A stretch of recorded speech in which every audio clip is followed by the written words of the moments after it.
Hi everybody, this is Kimberly from Starfish Designs Embroidery Group. Tonight I am stitching out my Hold My Business Cards wallet. This is a wallet that can be made out of all cotton, or you can use cotton for the card slot folders and vinyl for the exterior. I am using cotton today, and this is what it'll look like. I did adjust the pockets a little bit since I did this stitch out.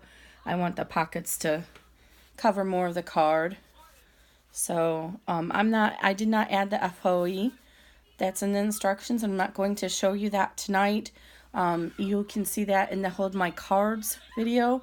But I'm actually going to use put some cam snaps in here to snap it closed. I like that idea better. I can't add placements for that because it'll seal the pockets. So you'll have to manipulate that yourself. Let me pull my instructions up because I had the wrong video open here to make sure I tell you the proper cutting information, but it's in the PDF. So you need a 6" by 6.5" piece of material for the back, and then you need a 6 by 8" and 6 by 11" for the top. So I've already gone ahead and drawn or stitched out the placement lines, and I went ahead and extended the halfway marks. Now my hoop actually does have that marked, but just in case it's not aligned properly, you can make sure that it's in there. Oh, I just discovered this little frame is scratching up my table. I mean, that's okay. So this is the important part. We want to put our two fabrics right side together. And these I did not interface because I'm going to show you how to interface it as we go along.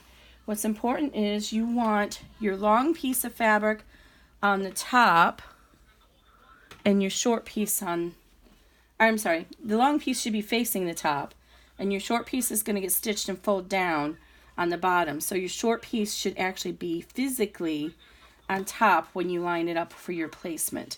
So line that up, make sure it's centered over the placement line, and I'm just eyeballing it, but if you need to fold yours in half and do that, you can. And then we're going to tape it down, and I'm just going to use some Scotch tape because I'm finding that the pink tape is just a little strong for cotton and I don't want it to pull up. So the short one is on the top. We're going to stitch this and fold it down. I think this material has a pattern on it, but I'm not really sure, to be honest, what it's supposed to be. It's a tulip pink. I got some fat quarters on Etsy intending to buy one brand, and I ended up getting a different brand. Now I'm going to apologize, I am using all pink thread, so it'll be harder for you to see this, but I will show it. So it's doing a back stitch at the opening and close because we don't want to tear that apart when we are actually stitching it.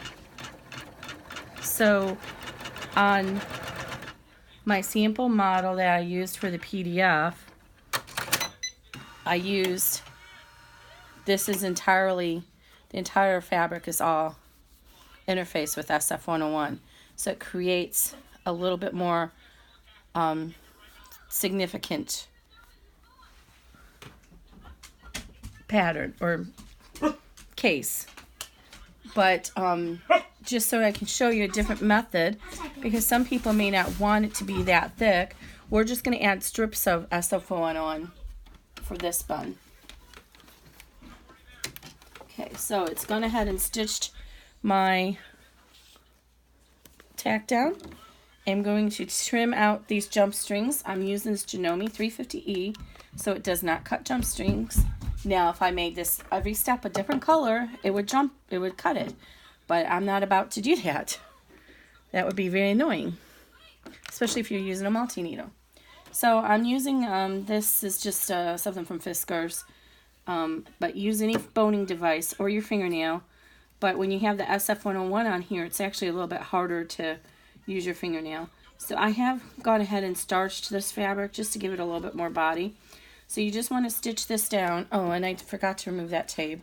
So remove your tape because you don't want that inside your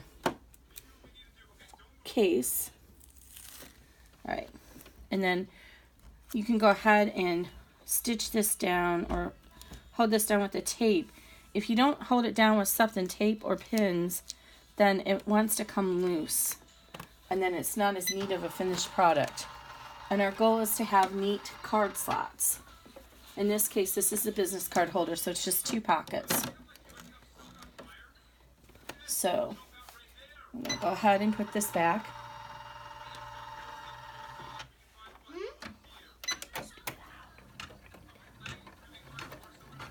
And this is going to stitch out the bottom fold, if you will, to where the case is going to stop.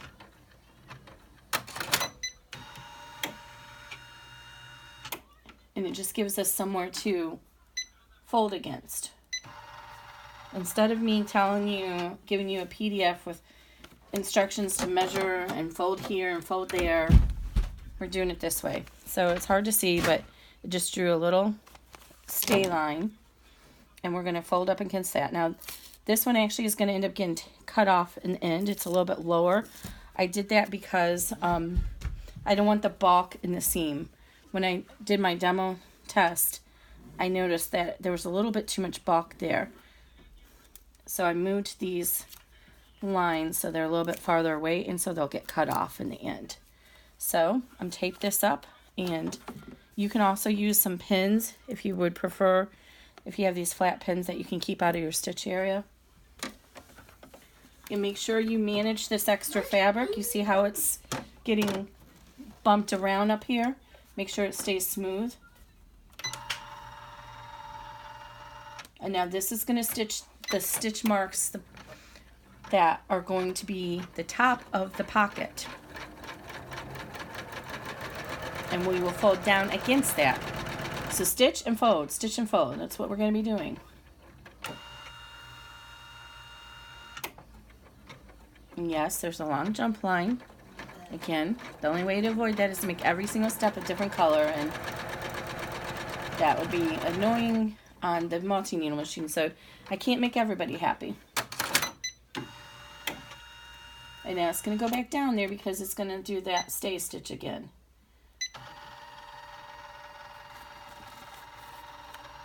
Alright, so now we've done that. I'm going to remove the tape. And this last stay stitch is just to make sure this doesn't get bumped while we're working on the top. So again, I'm going to go ahead and stitch this down.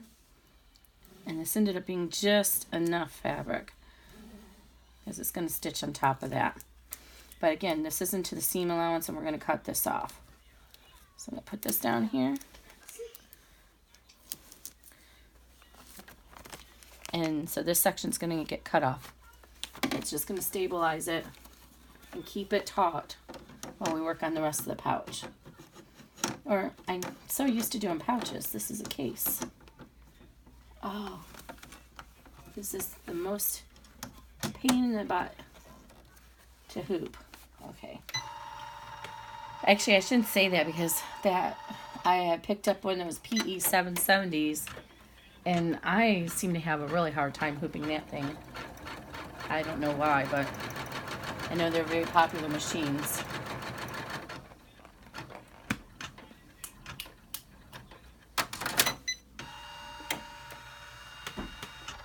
Alrighty, so now we're done with the bottom pocket, and I went ahead and did not make this the same color because I want you to have time to make sure this stays smooth so it doesn't go straight into that stitch. But we don't need to remove the hoop. We're just going to go ahead and do that next stitch.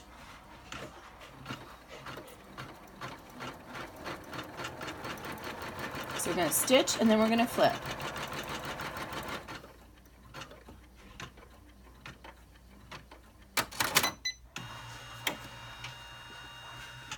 Alright. And this is going to show stitches for the flex fold over elastic, but we are skipping that. So here it's gone ahead and stitch this down here, and then up here, and we're going to just, you don't even need to see the stitches, you're just going to fold down against it and try and keep your ends, your sides, so they're parallel, nice and straight. And again, use your boning tool, or if you have an iron set up by your machine, and I'm actually going to, just because I'm working down here, I'm going to use these pins now instead to hold it taut instead of the tape. If you have your ironing machine set up, you can get one of those little mini irons. Oh, I forgot to show you to add the SF101. Okay, I'll show you on this side. I'll slip it in on the other side. Can I do something at the end of the video? See, I'm so used to doing it with the SF101 already on the fabric. I totally forgot that piece. But you're not going to.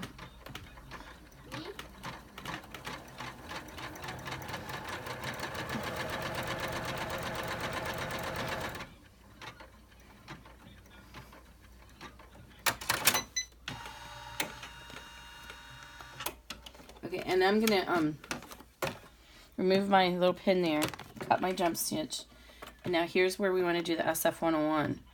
So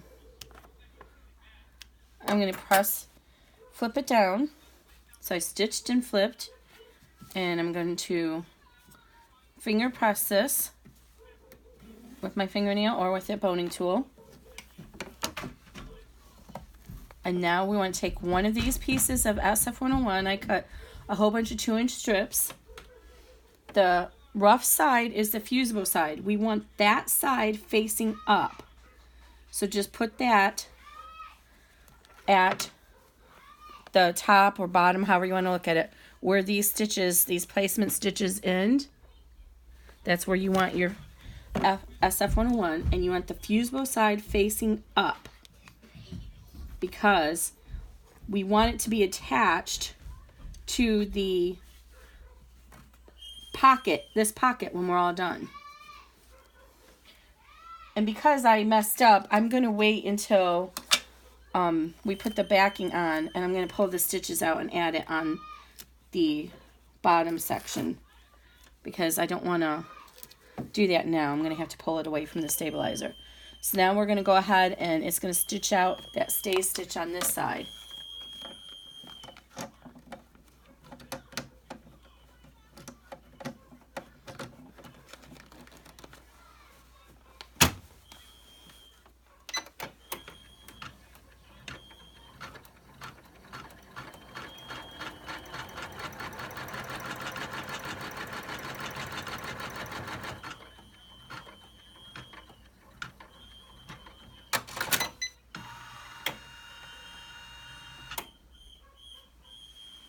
Okay, so now it's going to give you the steps to add the flexible, I always want to call it flexible, fold over elastic. And those, I'll go ahead and run those stitches just so you can see them, but we're not going to add it on this. As I said, I think it's overkill on this particular style because it's a small one. On the Hold My Cards, I can't get her, she won't come. it sounds like she's stepping up. You have to blow it really loud. Is that enough? You can hear it? Really loud. So I'm going to stitch those. I'm going to stitch them so you can see where they are, but we're going to skip this step because I'm not adding that, as I mentioned.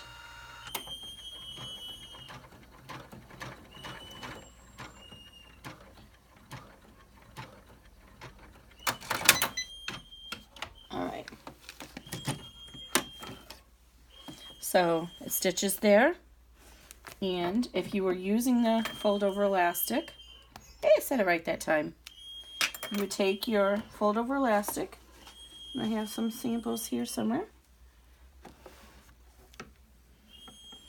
Sorry, my son is having trouble with the dog again. Oh, there's my seam ripper. Here it is. I want to make sure I use the right color. So you would take this, and you would tape it down, face down here, and then pull it slightly taut and tape it down there. And then you would run the next stitch. But we're going to skip that. So we're already to the end. So because I forgot the SF101, I'm going to go ahead and cut these stitches off my bottom here so that I can slide it in. I don't think I can slide it in if I don't cut the stitches off. Okay. Well, that didn't help. I'm going to turn it over and do it on the back because I don't want to cut my material. This is my bad. You won't have this issue. You won't skip that step. I personally think it's easier just to do the entire thing, and I think it's easier just to do the entire thing and that entire piece of fabric in the SF101. But you may not have that at your disposal, and you want to do it just in cotton. That's fine. You could probably even slide in some cutaway. Okay, so there, I cut that loose. So now I'm going to slide this into there. Got a little bit more leverage now. And I have these hemostats. How do you say this? Anybody? Hemostats? I'm going to use those to help guide it in there. Grayson, that's not going to work, honey. She's just going to bark in her cage. Sorry. One of these days I will get a video made without a kid or a dog interrupting me. Okay.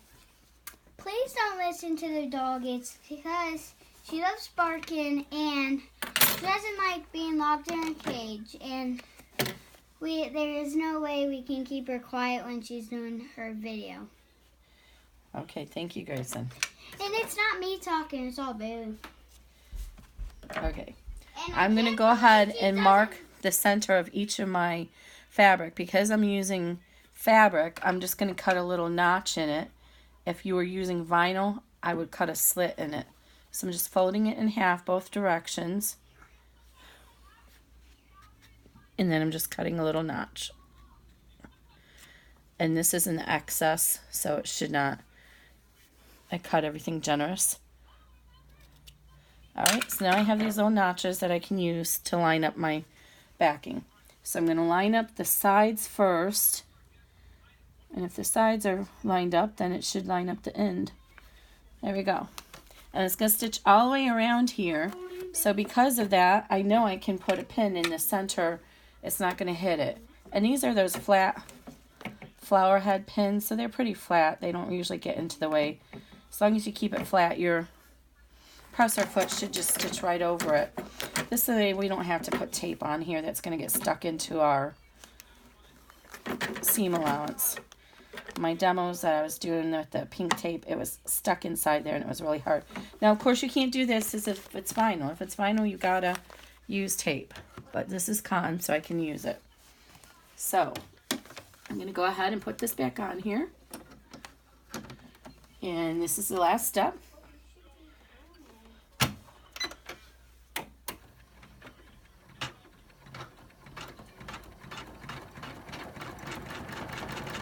Got that pin a little too close to the stitch area. This is why you should always pay attention to your machine and not step away when you're doing stuff like this. If you're doing a 3-hour satin stitch filled design, you can probably get away with stepping away from your machine here and there. But if you're doing something like this, you do not want to step away because you want to make sure that presser foot does not get stuck on anything.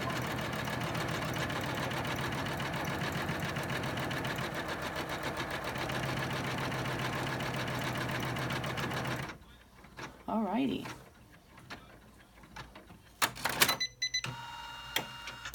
So what I would recommend is at this point, after you tear this out and do the removing of your stabilizer and all that good stuff and trim it up, I would take it to your ironing surface, and I'm just cutting away these strings right now, and then press it before you turn it so that your SF-101 does not become dislodged.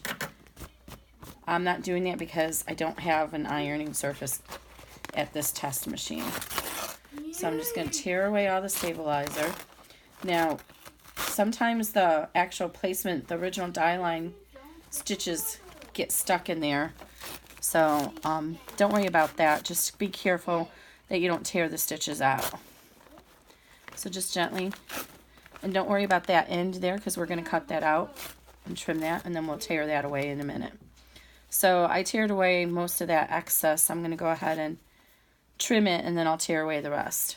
So I'm going to trim it from this side. Now, because we have that embedded birthing hole, we don't need to worry about keeping a notch to turn later. So I'm just going to go ahead and cut this off. And I'm going to round around the corners. And when you're using vinyl, I still think you get much better corners if you notch them. And I'll show you that here in a second because I did not do that. I just cut really close like I'm doing here. Oh, that was a little too close. Don't get down to 1/16. Stay in 1/8 or 1/4 inch. 1/4 inch is actually more ideal. Oh, one more thing I'll show you on if you watch the other video. If you included fold over elastic, don't cut that even with your seam allowance. Leave it long. Okay, so now that I did that, I can go ahead. See how I cut that stitch off? Those stay stitches that I created. Now we reduce the bulk in our seams by doing that. So we should get a cleaner turn. And I'm going to have a hard time getting that stabilizer out of there. If you're mass producing these, you don't want to be investing a lot of money in the expensive water soluble stuff.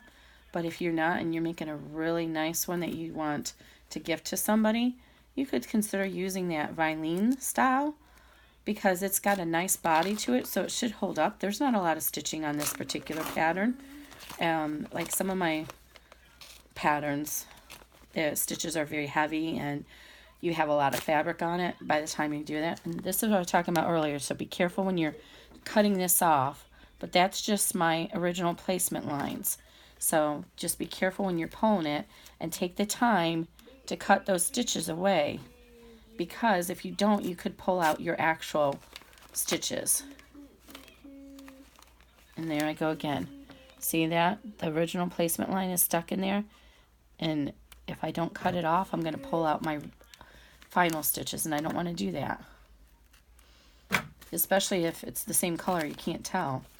If you are using a multi-needle machine, I would very much recommend that you use a different color for that original placement. That way you can see at the end that you are only working on those die lines and not on the others.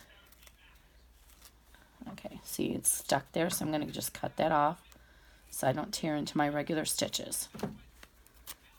Alright, now it's all trimmed, so we're going to go ahead and find our opening, and then we're going to turn it inside out. And this is the time when you can use those hemostats. Oops, I'm sorry, I just turned your view. Hit it with my foot. I didn't have as good a luck using these on the vinyl because I didn't want to cringe the vinyl, but what you do is you pull them in here, you reach in, and then you pull out the farthest corner, and they really help you hold on so that you don't have to get your finger all the way in there. And these ones I got on Amazon, and they actually have a nice rounded over end. So then just pull it out. Sorry, I went off camera. I shouldn't have done that. I actually had a client on my group who is visual or hearing impaired, and did not realize that I had hearing impaired people. And so when I went off camera, even though I was speaking, she didn't know what I was doing because she couldn't hear. So I think YouTube has that feature built in, but this was on during a Facebook Live. So all I'm doing is turning it out carefully. I try not to cut into or tear my opening for my hole. And again, you're going to get an iron and you're going to press this. So I'm reaching in with my finger and I'm pushing out those corners. Now, sometimes when you turn this, your pocket may be on the other side. That's okay. Oh, like right here. See, it is? Just flip it over. That's normal. It happens when you're flipping it. So this one I can actually get my fingers in there pretty well, but I'll show you in case you can't get your fingers in there. These have a locking mechanism, close them. So reach them in here. Let me make sure you're seeing what I'm saying. Reach them in here and then gently push out your corners. And I did round this corner over. That seems to be the most preferred preference. People don't like the flat corners or the pointy corners. And for something like this, it's fine. All right. And then what you're going to do, since this is all cotton, you're going to take it to your ironing surface and you're going to roll out these seams. Roll it out means you roll it against each other. And I'm just going to finger press it since I don't have my iron down here. And I can tell already, even though this is cotton, this is a much better experience getting those stay lines out of the seam allowance. I cannot do that on the Hold My Cards wallet because it takes the entire frame. So then you got your hole in here, right? So you're just going to smooth this out, iron it, and then put whatever closing method you want there. Okay. And once you iron it, for me, I'm going to add some snaps here. And then where's my little business cards? Let's see if I finally did better on the size. Third time's the charm, right? So this was the original one. It was actually a little wide too. And so I narrowed it and I made it a little bit thicker for the pockets. So now if we put our little business cards in here, the business cards are concealed so they won't get dirty and they're at your easy access. Oh, I love it. I think this one's a winner. So that's all there is to it. And I'm going to put some cam snaps on mine. I'm not going to show you that, but I'm just going to mark it with a pen and put a cam snap there and close mine with a cam snap. All right. So I will put a link to the pattern once everything is loaded. And I will take this upstairs and press it. And hope you guys enjoy it. Hold My Business Cards Wallet by Starfish Designs Embroidery. Thank you.